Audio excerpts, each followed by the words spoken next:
नमस्कार दोस्तों, रामचरितमानस में तुलसीदास जी ने लिखा है, उमा जे राम चरण रत विगत काम मद क्रोध निज प्रभु में देखहि जगत के ही सन करहि विरोध। यानी भगवान शिव कहते हैं उमा से, अपनी धर्मपत्नी से, जो राम के चरणों के प्रेमी हैं और काम अभिमान तथा क्रोध से रहित हैं, वे जगत को अपने प्रभु से भरा हुआ देखते हैं, फिर वो किससे बैर करें और क्यों बैर करें। मतलब बड़ा सही सी बात है। भगवान शिव क्या कह रहे हैं? जो काम अभिमान क्रोध से रहित है, वो जगत को अपने प्रभु से भरा हुआ देखते हैं और फिर वो किससे बैर। कमोबेश आज ये शब्द जिस शख्स पर फिट बैठते हैं उसी के लिए मैं शब्द कह रहा हूं। इसके अलावा एक और चीज, हमारे देश के, भारत के निर्माता पंडित जवाहरलाल नेहरू ने एक बात कही थी, उन्होंने कोट किया था, जिसे कर्तव्य से ज्यादा जान की फिक्र हो उसे भारत जैसे देश में बड़ी जिम्मेदारी नहीं लेनी चाहिए। यह पंडित जवाहरलाल नेहरू ने कहा था। और जब पंडित नेहरू ने यह बात कही थी तो आप एक चीज समझिए, नेहरू जी की जो सोच थी उसी सोच पे आज उसी सोच भगवान शिव कहते हैं और पंडित नेहरू कहते हैं, उन दोनों पर आज जो खरा उतर रहा है और जो बिल्कुल उसी दिशा में काम कर रहा है और बड़ी जिम्मेदारी भी ले रहा है, उसका नाम है राहुल गांधी। राहुल गांधी आज इसी तरीके से और उनकी नफरत छोड़ो भारत जोड़ो यात्रा अब पंजाब की पवित्र गुरुओं की धरती पर पहुंच चुकी। और जब वो गुरुओं की धरती पर कल पहुंचने वाली थी, उस वक्त वो सीधे वहां से गए और जाकर के अमृतसर में उन्होंने अरदास पूरे देश के लिए, समाज के लिए, सबके लिए। और उन्होंने जब हरमंदिर साहब में मत्था टेका, वहां बैठ के बिल्कुल आम जन की तरह से कीर्तन सुना, गुरबाणी सुनी और लाइन में लग करके दर्शन, प्रसाद दिया और सीधे चले आए। किसी से कोई राजनीति नहीं, कोई बात। आप समझिए, यह सही। और आज जब वो पंजाब की धरती पर उन्होंने कदम रखा यात्रा के लिए, तो सबसे पहले उन्होंने फतेहगढ़ साहिब में जाकर के साहबजादों को नमन किया जो शहीद हुए थे हमारे पूरे समाज के लिए, देश के। उन साहबजादों को सलाम किया और उनको सलाम करके वो आगे बढ़े। और आगे बढ़ते बढ़ते अब वो फिर वैसे ही पदयात्रा करते हुए आगे बढ़ रहे हैं, उसी टी शर्ट में बढ़ रहे हैं। हम आप ठंड में ठिठुर रहे हैं, लेकिन वो बढ़ रहे हैं और हाफ टी शर्ट में बढ़ रहे हैं। आप समझिए, तो वो व्यक्ति है जिसे कर्तव्य से ज्यादा जान की फिक्र नहीं है, उसे कर्तव्य की फिक्र, वह राहुल गांधी। तो आज जब उनकी यात्रा इस नववर्ष में पंजाब में है और यह जम्मू कश्मीर से पहले आखिरी राज्य, तो आप समझिए, क्योंकि अब जम्मू कश्मीर राज्य नहीं रहा, वो अब केंद्र शासित क्षेत्र हो गया है, यूटी हो गया, जिसे कहते हैं यूनियन टेरिटरी। तो आप समझिए, तो अब वो जब बढ़ रहा है और चंद दिनों बाद, करीब 10-11 दिन बाद वो प्रवेश कर जाएगा जम्मू कश्मीर में, तो उसी के पहले बात कर, इस सप्ताह जो इस माह है, जनवरी माह, इसके आखिरी सप्ताह में वो कश्मीर की घाटी में होंगे, संभवतः श्रीनगर में होंगे। तो आप समझिए, और राहुल गांधी की इस यात्रा, जिस तरीके से उसे जन समर्थन मिल रहा है, प्यार मिल रहा है, सहयोग मिल रहा है, आप समझ सकते हैं, अभूतपूर्व मिल रहा है। और पंजाब की धरती में कदम रखने के पहले जिस तरीके से अकाली दल, वो अकाली दल जिसके जो पुरोधा है, परिवार है, उस सदैव से पंथक उसकी राजनीति में हावी रहे हैं और वो उनका कब्जा रहा है और उसकी खाते रहे हैं। वो लोग जब जलियांवाला केस हुआ था, कांड हुआ था, तो उन्होंने जलियांवाला बाग कांड के सबसे बड़े जो कातिल था जनरल डायर, उसको अपने यहां दावत दी थी।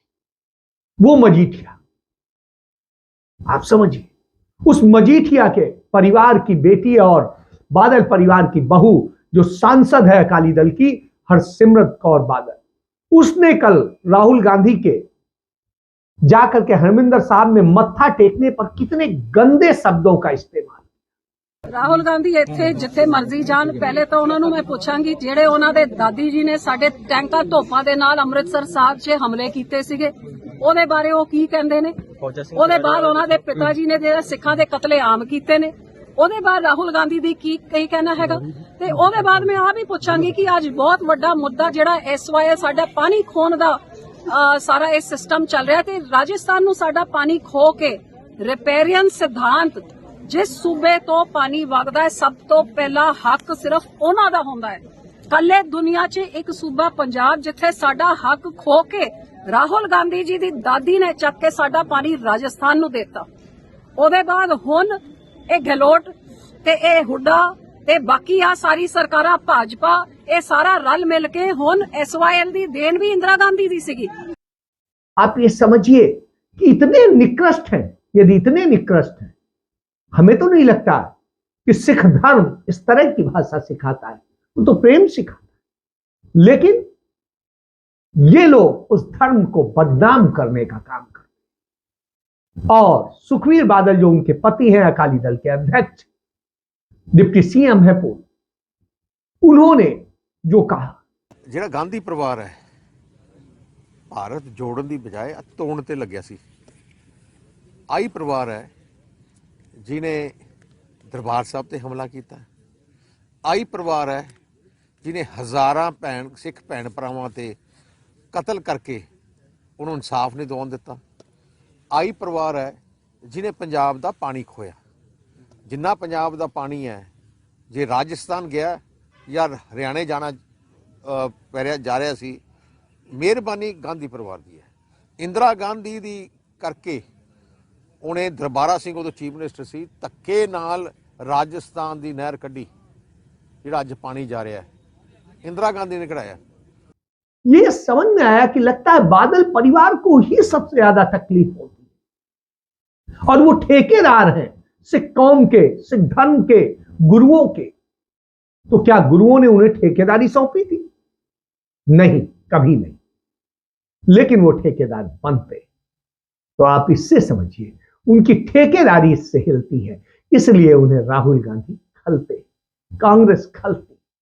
क्योंकि कांग्रेस सिर्फ सिख धर्म की बात नहीं करती, कांग्रेस हिंदू की भी बात करती है, कांग्रेस मुस्लिम की भी बात करती है, कांग्रेस सिख की भी बात करती है, कांग्रेस ईसाई की भी बात करती है। वो किसी एक धर्म की बात नहीं, वो बौद्ध की भी बात करती है, वो पारसी की भी बात करती है। तो आप समझिए, जैन की भी बात करती। इसलिए उन्हें ये खलते, क्योंकि ये सिर्फ एक धर्म की राजनीति करते, इन्हें सिर्फ एक धर्म चाहिए, यही समस्या है। और जो सिर्फ एक धर्म या एक जाति की राजनीति करते हैं, उन्हें राहुल गांधी खलते हैं, क्योंकि राहुल गांधी जोड़ने की बात करते, उस सभी को जोड़ने की बात। पंडित नेहरू ने यह भारत बनाया। आज पंजाब जिस खुशहाली में है, वो पंडित नेहरू की देन है। भाखड़ा डैम, जिसका पानी, जिसकी बिजली के बूते आज पंजाब, हरियाणा, हिमाचल और राजस्थान, दिल्ली सब पानी पी रहे हैं, बिजली पा रहे हैं, खाना खा पा रहे हैं, चंडीगढ़। तो आप समझिए, यह रीजन तो पूरी तरीके से उनका, ये कहेंगे, कर्जदार। आज इनकी किसानी और सब कुछ चल पा रहा है ड्यू टू पंडित नेहरू। उन्होंने ही NFL, नेशनल फर्टिलाइजर स्थापित की नंगल में, जहां से आपको फर्टिलाइजर मिलना शुरू हुआ, और जिसके बूते कृषि क्षेत्र में यह क्षेत्र इतना आगे बढ़ा, अग्रणी हुआ। तो आप समझिए, जो गुरु नानक देव जी का मंत्र था कि सबको रोटी खिला के खाना, उसका बीड़ा जो आगे बढ़ाया वो पंडित नेहरू ने बढ़ाया। क्योंकि रोटी खिलाने के लिए अनाज चाहिए, और अनाज के लिए, उत्पादन के लिए बिजली भी चाहिए, खाद भी चाहिए और पानी भी चाहिए। तो पंडित नेहरू ने वो दिया। वो पंडित नेहरू बड़े राज्य होने के कारण और तमाम सारी भाषा और दूसरे विरोध के कारण पंडित नेहरू ने उसे जो है पूरा एक सृजित किया। श्रीमती इंदिरा गांधी ने उन्हें एक अलग तरीके से ढांचा दिया, बनाया और सबको अलग करके सुसज्जित किया।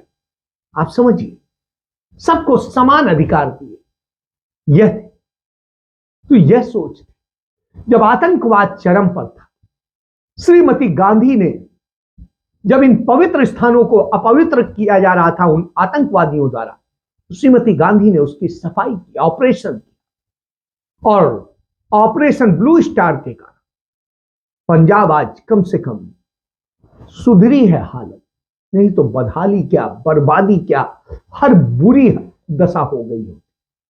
धर्म को उन्होंने गंदा किया था, उनको उन्होंने खत्म किया। तो यह एक बड़ी चीज। मैं सलाम करता हूं श्रीमती गांधी और आज सलाम करता हूं राहुल गांधी, और जो धर्म की राजनीति के नाम पर झूठ परोसते हैं। श्रीमती इंदिरा गांधी ने अपना जीवन न्यौछावर करना मंजूर किया। उन गद्दारों ने उनको मार दिया जिन पर उनकी रक्षा का भार था, यानी जिस थाली में उन्होंने खाया उसी में छेद किया उन लोगों ने। लेकिन श्रीमती गांधी ने कहा कोई बात, मेरे प्राण जाते हैं तो जाए, जान जाती है तो जाए, मेरे खून का एक एक कतरा इस देश को बचाएगा। तो कतरा बचा रहा है, क्योंकि जरूरी था पंजाब को बचाना, जरूरी था सिख कौम को बचाना, धर्म को बचाना, और इसलिए ब्लू स्टार किया। क्योंकि हरमिंदर साहब की चार दीवारी के भीतर तमाम कुकर्म शुरू हो गए। यह काम किया था इन ठेकेदारों, धर्म को गंदा करने का काम कर रहे, लेकिन धर्म को बचाया और आज सिख धर्म की पताका पूरी दुनिया में फहरा रही। इसी कारण फहरा, इसको समझना। तो आप समझिए, राहुल गांधी की यात्रा जो है लगातार बढ़ रही, खन्ना पहुंच चुकी है, और जो स्थिति है, अभूतपूर्व जो समर्थन मिल रहा है, मनोभावों की दुर्दशा और दशा, सारी चीजों से वो वाकिफ हो रहे हैं लोगों की, और सारी चीजों समझ रहे हैं, आपसी सद्भाव भाईचारा स्थापित हो रहा है। तो आप समझिए, यही तो चाहते थे महात्मा गांधी ने जब 14 दिन के लिए 1 अगस्त 1947 को वहां की यात्रा की, देश की आजादी के पहले 14 दिन पहले। तो आप समझिए, तो उन्होंने कोशिश की थी कैसे कश्मीर भारत का हिस्सा बन जाए। हालांकि वहां के राजा जो है वो बनाना नहीं देना चाहते थे, और वो नहीं चाहते थे कि कश्मीर भारत का हिस्सा बने। और जब भारत का हिस्सा बने और इन सब चीजों को लेकर के सारी चीजें नहीं तैयार थे, और इसी कारण पाकिस्तान ने आधे कश्मीर का वो बड़ा हिस्सा कब्जा कर लिया, जो पाक अधिकृत कश्मीर कह रहा। आप समझिए, जबकि वायसराय लॉर्ड माउंटबेटन भी चाहते थे कि हां कश्मीर जल्दी निर्णय ले ले, आजादी के पूर्व निर्णय ले ले, लेकिन वो नहीं माने। और शेख जो अब्दुल्ला थे, जो फारूक अब्दुल्ला के पिता, उन्होंने इस राजशाही के खिलाफ आंदोलन खड़ा किया था, जिन्हें हर वर्ग का समर्थन था, हिंदू, मुस्लिम, सिख, ईसाई, सबका समर्थन था। वो चाहते थे कि ये राजशाही जो है इसको या तो भारत के साथ आए, नहीं तो इसको खत्म होना चाहिए। नेहरू जी ने इनका समर्थन कर रहे थे, और राजा हरि सिंह ने जो है उनको जेल में डाल दिया था। तो आप समझिए, और राजा हरि सिंह ने जब जेल में डाल दिया था फारूक अब्दुल्ला के पिता को, तो आप इसको समझ सकते हैं। ऐसी स्थिति में पंडित नेहरू पहुंचे उनका प्रतिकार करने कश्मीर, तो उन्हें भी महाराजा ने नजरबंद कर दिया था। तो वो स्थिति है। आज आप देखिए, आज क्या हो, आज स्थिति है कमोबेश वही हालात जो मौजूदा सरकार के को सच दिखाने की कोशिश करता है, आईना दिखाने की कोशिश करता है, उसे नजरबंद कर दिया जाता है, उसके खिलाफ मुकदमा दर्ज कर दिया जाता है, उसे परेशान किया जाता है, सच को बर्दाश्त नहीं किया जाता। और क्या खबर फैलाई जाती है, कोविड-19 वैक्सीन पर यदि हमने न किया होता, प्रधानमंत्री ने न किया होता, मोदी जी ने न किया होता, तो आधा देश खत्म हो गया होता, लोग भूखों मर गए होते। और ये, जबकि सच्चाई ये कि उन्होंने कुछ नहीं किया, उन्होंने जो किया उसके कारण देश बर्बादी में गया है, इस बात को समझना। लेकिन आप समझिए वो क्या कहते हैं, उसको भी समझिए। मध्य प्रदेश के इंदौर में भारतीय प्रवासी दिवस सम्मेलन आयोजित किया गया और उसमें प्रधानमंत्री नरेंद्र मोदी ने कहा, इस वर्ष भारत दुनिया के G20 समूहों की अध्यक्षता भी कर रहा है। भारत इस जिम्मेदारी को एक बड़े अवसर के रूप में देख रहा है। हमारे लिए ये दुनिया को भारत के बारे में बताने का अवसर है। ये दुनिया के लिए भारत के अनुभवों से सीखने का, पुराने अनुभवों से सस्टेनेबल फ्यूचर की दिशा तय करने का अवसर है। हमें G20 केवल एक डिप्लोमेटिक इवेंट नहीं, बल्कि जन भागीदारी का एक ऐतिहासिक आयोजन बनाना है। इस दौरान विश्व के विभिन्न देश भारत के जन जन के मन में अतिथि देवो भव की भावना का दर्शन करेंगे। आप भी अपने देश से आ रहे प्रतिनिधियों से मिलकर उन्हें भारत के बारे में बता सकते हैं कि दुनिया की व्यवस्था में भारत का महत्व आपकी वजह से बढ़ा है। हमारे यहां कहा जाता है हमारे लिए पूरा संसार ही स्वदेश है, यानी पूरा संसार जो है हमारा है, ये नहीं है। वास्तव है कि वसुधैव कुटुंबकम, पूरा दुनिया हमारा घर है, हमारा अपना है, परिवार है। तो ये समझिए। और इस स्थिति में बंधु बांधवत्व का वो है, और जब वो ये बात कहते हैं और फिर दूसरी तरफ नफरत फैलाते हैं, नफरत की बात करते हैं, कपड़ों से किसी को पहचानते हैं, किसी को किसी और चीज से पहचानते हैं, तब समझ में आता है कि हम क्या कर रहे हैं। हमने सदियों से पहले वैश्विक व्यापार की असाधारण परंपरा शुरू की। बात बिल्कुल सही कह रहे हैं, कोई नरेंद्र मोदी ने नहीं की है, सदियों से हो रही। व्यापारिक संबंध कैसे वो होते हैं, हो सकते हैं, इनके लिए रास्ता बन सकता है, तो इसके लिए पंडित नेहरू ने पूरा चार्ट दे दिया था, प्लान दे दिया था। डॉक्टर मनमोहन सिंह ने इस पर काम शुरू कर दिया था। राजीव गांधी ने export policy, open export policy शुरू कर दी थी। उसके कारण, आपके कारण नहीं हुआ। तो उसके बाद में वो प्रवासी भारतीयों को भारत के सच्चे राष्ट्रदूत बताते हैं, बिल्कुल हैं, क्योंकि वो पंडित नेहरू के उन संस्थानों से पढ़ के गए और उनसे करके गए। तो इससे आप समझ सकते हैं कि क्या स्थिति है। और इसके बाद में जो अलग अलग प्रांतों, क्षेत्रों में लोग मिलते हैं और एक भारत, एक श्रेष्ठ भारत का अनुभव होता है, इन सारी बातों पे जब वो बात करते हैं, मदर आप डेमोक्रेसी होने का भारतीय गर्व महसूस करें, इसकी जब बात करते हैं, तो फिर डेमोक्रेसी की हत्या तो आप करते नजर आते हैं। और आपकी स्थिति है, और आपने क्या हालत कर दी।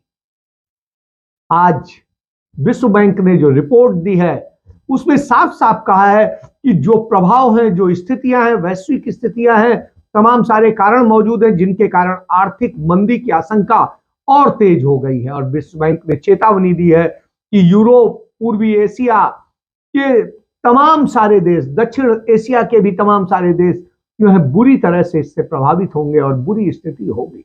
इसलिए उन्हें तैयारी करने की जरूरत है। और इन सब चीजों को लेकर, दुनिया के स्थितियों को लेकर के जब हम बात करते हैं, तो आप ये समझिए वही देश बचेंगे जो तैयारी कर चुके होंगे। लेकिन हमारे यहां स्थिति क्या है, हम कर्ज के बूते खड़े हैं और कर्ज के बूते अपनी विकास दर बढ़ाने की बात करते हैं, और इतना भयंकर कर्ज हो गया है भारत के ऊपर। उस स्थिति में आप बात करें तो भारत को इतना भारी कर्जदार बना दिया, इस तरह की स्थितियों में आपने झोंक दिया है कि भारत गुलामी, आर्थिक गुलामी की स्थिति में है। चीन और तमाम सारे देशों के आगे वो झुका हुआ खड़ा है। यही कारण है कि भारत का व्यापार घाटा लगातार बढ़ता जाता है। तो आप समझिए, जब यह स्थिति हो तो आपको चिंता करनी पड़ती है, और जब ये चिंता करनी पड़ती तो आप समझ लीजिए भारत की स्थिति क्या है। यदि ये मोदी मॉडल की आप बात कर लें तो आप देख लीजिए 2014 में जिस तरह से हेल्थ के मामले में, इंडेक्स के मामले में, सर्वाइवल के मामले में भारत जहां 85वें स्थान पर था, वहां अब 2022 में 146वें स्थान पर है। यानी 61 अंक पिछड़ चुका है। हंगर इंडेक्स में भारत जहां 55 स्थान पर था 2014 में, अब आज 107 के स्थान पर आ गया है। आप समझ लीजिए। ह्यूमन फ्रीडम इंडेक्स में जहां 106 पे था वहां 150 पे आ गया है। वर्ल्ड हैप्पीनेस इंडेक्स में जहां भारत 111 नंबर पे था वहां 139 नंबर पे आ गया है। जहां एविक्शन ये प्रोटेक्शन इंडेक्स पे था वहां 155 पे था, 180 पे आ गया है। जेंडर इक्वलिटी इंडेक्स में जहां 114 पे था वहां 135 पे आ गया है। और डेमोक्रेसी इंडेक्स पे जहां 33 पे था वहां 53 पे आ गया है। तो आप समझिए। और इसी तरह तमाम सारे इंडेक्स में उसकी हालत ये हो गई। ह्यूमन डेवलपमेंट की बात कर रहे हैं वहां पर भी घट गया है। प्रेस फ्रीडम इंडेक्स की बात करें वहां बहुत बुरी स्थिति है। तो इस तरह और पेंशन इंडेक्स की बात करें वहां भी बुरी। तो कहां भारत अच्छा? तो भारत को तो आपने इस हालत में लाके खड़ा कर दिया है 8-9 साल। आप समझिए। तो इस तरह से मोदी जी आपने ये भारत बना, और जब ये भारत बना दिया हो तो चिंता कर, क्योंकि हम देश को प्रेम कर, आपने तो ये किया। और जब आपके इन सारी चीजों पे आज भारत के तमाम सारे लोग भारत छोड़ के जा रहे हैं, हर दिन 604 लोग देश छोड़ देते हैं, ये आपके आंकड़े। और ये कोई छोटे मोटे लोग नहीं, इन छोड़ने वाले देशों में वो लोग हैं जिनकी सालाना आमदनी करोड़ों में।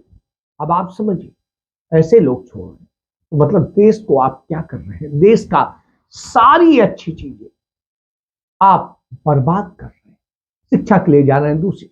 इसको लेकर के इकोनॉमिस्ट और कांग्रेस पार्टी के नेता गौरव वल्लभ ने बहुत बेहतरीन तरीके से डिफाइन किया। क्या अमृतकाल में देश के 604 लोग प्रतिदिन भारतीय नागरिकता त्याग रहे और सरकार सोई हुई है?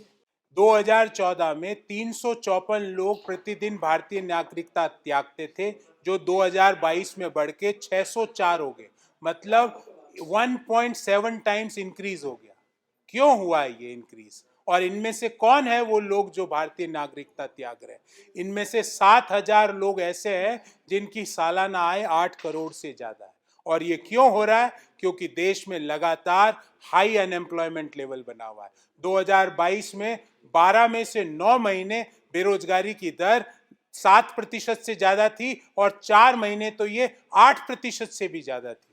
दिसंबर 2022 में बेरोजगारी की दर CMIE के अनुसार 8.3% थी और शहरी बेरोजगारी 10.07% थी। लगातार GDP ग्रोथ नीचे गिर रही है, जो डिमोनेटाइजेशन और गलत तरीके से GST लगाने के कारण 8.3% पे फाइनेंशियल ईयर 2017 में GDP ग्रोथ थी, वो कोरोना के पहले 3.7% पर आ गई। देश में आज गरीब लोगों की संख्या दुनिया में सबसे ज्यादा है। 22.8 करोड़ लोग देश में गरीब लोग हैं। यूनाइटेड नेशंस डेवलपमेंट प्रोग्राम के तहत जो रिसर्च हुई ऑक्सफोर्ड यूनिवर्सिटी के संयुक्त तत्वाधान में, देश की हंगर इंडेक्स आज रैंकिंग यहां पहुंच गई कि अफगानिस्तान के अलावा एशिया के सारे मुल्क भारत से बेहतर कर रहे हैं हंगर इंडेक्स में। देश में जेंडर गैप इंडेक्स में 146 देशों में हमारा स्थान 135वां है।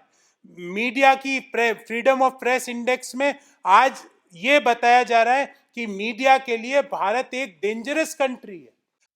उसको समझने वाला है, जानने वाला। कृपया आप भी देखिए और जानिए।